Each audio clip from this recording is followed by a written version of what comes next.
Chapainawabganj rail station থেকে Banalata express ট্রেনের পাশাপাশি ধূমকেতু, পদ্মা, সিল্ক সিটি ও মধুমতি সহ সকল আন্তনগর ট্রেন চালুসহ ৮ দফা দাবিতে মানববন্ধন হয়েছে। সুশাসনের জন্য নাগরিক সুজন চাঁপাইনবাবগঞ্জ জেলা শাখার আয়োজনে বুধবার বেলা ১১টায় জেলা প্রশাসকের কার্যালয়ের সামনে ঘণ্টাব্যাপী এই মানববন্ধন অনুষ্ঠিত হয়।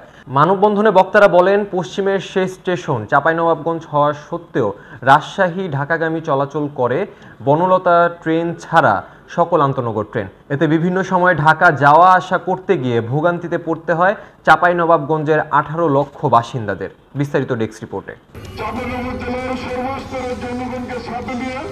মানববন্ধনে বক্তারা বলেন, পশ্চিমের শেষ স্টেশন চাঁপাইনবাবগঞ্জ হওয়া সত্ত্বেও রাজশাহী ঢাকাগামী চলাচল করে বনলতা ট্রেন ছাড়া সকল আন্তনগর ট্রেন। এতে বিভিন্ন সময়ে ঢাকা যাওয়া আসা করতে গিয়ে ভোগান্তিতে পড়তে হয় চাঁপাইনবাবগঞ্জের ১৮ লাখ বাসিন্দাদের। দ্রুত সময়ের মধ্যে চাঁপাইনবাবগঞ্জ থেকে সকল আন্তনগর ট্রেন চালু না করলে রেলপথ ঘেরাও সহ কঠোর কর্মসূচির হুঁশিয়ারি দেন বক্তারা।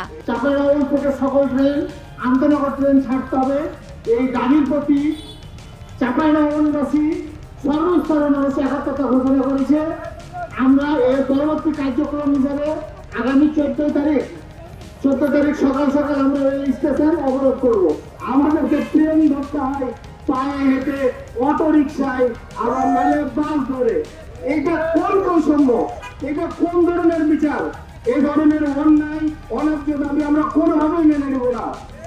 একজন মানুষ যখন রাতের ট্রেনে ঢাকা থেকে রাজশাহীতে এসে পৌঁছায়, তার বউ বাচ্চা সাথে নিয়ে রাত ৩টার পর ঢাকা থেকে রাজশাহীতে এসে রাজশাহীর রাজপথে রাস্তায় ঘুরে বেড়াতে হয়। ৩০ কোটি টাকা খরচ করলে এই চাঁপাইনবাবগঞ্জে আন্তনগর ট্রেন চালুর ব্যাপারে কোনো বাধা সৃষ্টি নাই। পৃথিবীর কোন দেশে এবং বাংলাদেশেও একটি রাজধানী থেকে সেই জেলার শেষ সীমান্ত পর্যন্ত প্রত্যেকটি ট্রেন চলে। শুধুমাত্র এই চাঁপাইনবাবগঞ্জে আমরা আমাদের এই জেলাবাসীর ৮ লক্ষ মানুষকে বঞ্চিত করে রাজশাহী থেকে আন্তনগরী ট্রেন চালু করা হচ্ছে। আমি অনুরোধ করব, আমরা দীর্ঘদিন বঞ্চিত ছিলাম। অন্তর্বর্তী সরকারের প্রধান সহ রেল মন্ত্রণালয় এবং অন্যান্য মন্ত্রণালয় যারা দায়িত্বে আছেন তাদেরকে অনুরোধ করব, এটি যত দ্রুত সম্ভব আপনারা বাস্তবায়ন করবেন। কিসের জন্য রাজশাহী আন্তনগর থামবে? গোটা পৃথিবী যদি একটু বিশ্লেষণ করে দেখেন, প্রত্যেকটা কেন্দ্র শেষ সীমানা থেকে ট্রেন শুরু হয়, কিন্তু আমাদের আশ্চর্যের বিষয় রাজশাহী থেকে আন্তনগর গুলো চালু হচ্ছে।